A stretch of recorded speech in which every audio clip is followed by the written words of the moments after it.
নমস্কার বন্ধুরা, tasty food কিচেনে তোমাদের স্বাগত। আবারও চলে এলাম একটা নতুন রেসিপি নিয়ে। রেসিপিটা হলো সন্ধ্যের টিফিন। তার জন্য দেখো আমি কড়াইতে 2-3 চামচ মতো তেল দিয়েছি, তার মধ্যে কালো জিরে ফোড়ন দিয়ে দিয়েছি, আর একটা বড় সাইজের টমেটো আর দুটো শুকনো লঙ্কা কুচি করে তার মধ্যে দিয়ে দিয়েছি। এদিকে দুটো বড় বড় সাইজের আলু মিক্স করে সেদ্ধ করে রেখেছিলাম, আর সেদ্ধ করে এটা আমি মিক্স করে আগের থেকে রেখে দিয়েছিলাম। এবার সেটা কড়াইয়ের মধ্যে দিয়ে দিলাম। বেশ মিনিট 2-3 এটাকে একটু ফ্রাই করার পরে, মানে একটু ভাজা ভাজা করার পরে আমি এর মধ্যে দিয়ে দেবো পরিমাণ মতো লবণ, একটু মিষ্টি দেবো স্বাদটা ব্যালেন্স করার জন্য, আর দিয়ে দিলাম একটু পরিমাণ মতো হলুদ দিয়ে বেশ করে নাড়াচাড়া করবো। আর এদিকে দুটো ডিমও কিন্তু সেদ্ধ করে রেখেছি। আর সেদ্ধ এগুলো কিন্তু ওই দুপুরে রান্নার মাঝে মাঝেই করে রাখলে হয়ে যায়, খুব শর্ট টাইমে এই টিফিনটা। তার জন্য দেখো দুখানা ডিমও সেদ্ধ করে রেখেছিলাম। ডিমটাকে একটা গ্রেটারের সাহায্যে এরকমভাবে গ্রেট করে নিলাম। নেওয়ার পরে ডিমটাও আমি দিয়ে দিলাম ওই আলুর মধ্যে। আর আলুর মধ্যে দেওয়ার পরে বেশ করে একটু ভালো করে নাড়াচাড়া করে নিচ্ছি।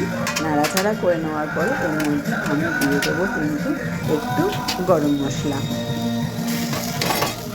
ডিমটার মধ্যে দিয়ে দিলাম, দিয়ে এর মধ্যে এবার আমি দিয়ে দেবো একটু গরম মশলা। গরম মশলা দিলে গন্ধটা খুব ভালো আসবে। আর এর মধ্যে তোমরা জিরের গুঁড়ো ব্যবহার করতে পারো, ধনে পাতাও ব্যবহার করতে পারো, তবে আমি কিন্তু এর মধ্যে এখন জিরের গুঁড়ো বা ধনে পাতা কিছুই দিইনি।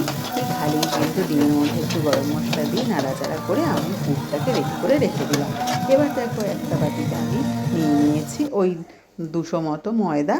এর মধ্যে আমি দিয়ে দিয়েছি একটু পরিমাণ মতো লবণ, আর একটু দিয়ে দিয়েছি মিষ্টি, আর একটু কালো জিরে দিয়ে দিয়েছি, আর একটু স্বাদের জন্য বা হালকা একটু ঝালের জন্য একটুখানি দিয়ে দিয়েছি গোলমরিচের গুঁড়ো। এদিকে ফ্রাই প্যানটা বসিয়ে দিয়েছি, তার মধ্যে 1 চামচ মতো তেল দিয়ে তার মধ্যে দেখো দিয়ে দিয়েছি কতগুলো জিরেকে একটু থেতো করে নিয়েছিলাম, আর দিয়ে দিলাম কতগুলো কারি পাতা। এই ভাজাটা কিন্তু খুব সুন্দর একটা গন্ধ বেরায়, তার জন্য কিন্তু দিলে খাবারটা খুব ভালো হবে। এটা নাও দিতে পারো, এটা অপশনাল, আর দিলে গন্ধটা খুব ভালো বেরোবে এটাই। আর কারি পাতাগুলো ভাজা হয়ে গেলে শক্ত শক্ত হয়ে যায়, তখন এটাকে মুড়মুড় করে ভেঙে নিয়ে এটার মধ্যে এবার জল দিয়ে আমরা কিন্তু একটা ব্যাটারের মতো তৈরি করব। আর জলটা কিন্তু পরিমাণ বুঝে অল্প অল্প করেই দিতে হবে আস্তে আস্তে। খুব বেশি পাতলা বা খুব বেশি ঘন করলে এটা ভালো হবে না খেতে একদমই। আর তারপরেই দেখো ফ্রাই প্যানে হালকা একটুখানি তেল ব্রাশ করার মতো ব্রাশ করে নিয়ে আমি কিন্তু দিয়ে দিলাম ব্যাটারটা, দিয়ে এইভাবে ফ্রাই প্যানটাকে ঘুরিয়ে ঘুরিয়ে একটা গোল রুটির মতো করে নিলাম। আর এই গোল রুটিটা আর উপরটা একটুখানি হয়ে গেলে এর মধ্যে আমি দিয়ে দেবো যে পুরটা করে রেখেছিলাম, ওই আলুর পুরটা। আর বন্ধুরা এই রেসিপিটা কিন্তু জাস্ট দারুণ হয়, আর বাড়ির বাচ্চারা খুব মজা করে খায়, আর পেটটা কিন্তু একদমই ভরে যায় ওদের।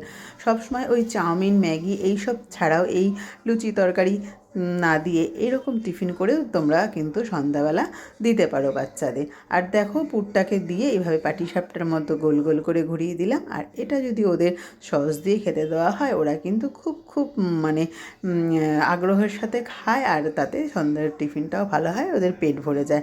আমার এই রেসিপিটা বন্ধুরা তোমাদের ভালো লাগলে অতি অবশ্যই একবার ট্রাই করো, আর আমাকে কমেন্টে জানিও তোমাদের কীরকম লাগলো এই রেসিপিটা। আর এই রেসিপিটা যদি তোমরা ফেসবুক থেকে দেখো অতি অবশ্যই একটা ফলো করে দিও, আর ইউটিউব থেকে দেখলে একটা সাবস্ক্রাইব করে রেখো নতুন ভিডিও পাওয়ার জন্য। আর ইউটিউবে একটু বেশি বেশি করে বন্ধুরা সাবস্ক্রাইব করো। তোমরা সাবস্ক্রাইব করছো না বলে তো আমার ইউটিউব চ্যানেলে কিছুতেই সাবস্ক্রাইব বাড়ছে না।